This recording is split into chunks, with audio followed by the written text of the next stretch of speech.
reflect to your patronage. In Igbo language, it is called Anyị Agbaba na Nchedo Gị. Anyị Agbaba na Nchedo Gị. Anyị Agbaba na Nchedo Gị.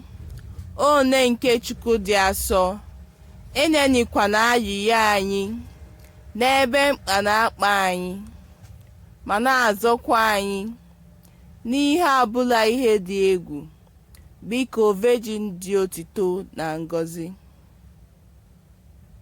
Amen.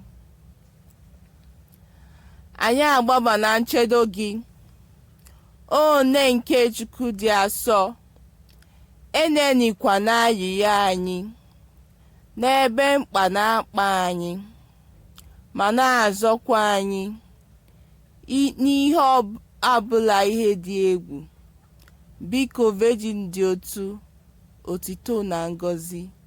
Amen. Anyị agbaba na nchedo gị, one nke Chukwu dị asọ, enenikwa na ayịya anyị, n'ebe mkpa na-akpa anyị, ma na-azọkwa anyị, n'ihe abụla ihe dị egwu, biko Virgin dị otito na ngọzi. Amen. Anyị agbaba na nchedo gị, one nke Chukwu dị asọ, enenikwa na ayịya anyị, n'ebe mkpa na-akpa anyị, ma na-azọkwa anyị, n'ihe abụla ihe dị egwu, biko Virgin dị otito na ngọzi. Amen.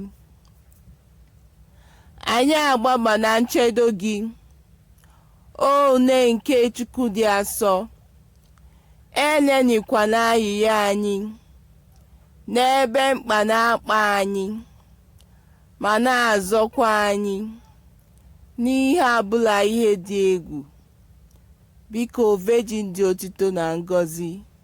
Amen. Thank you. Please don't forget to subscribe.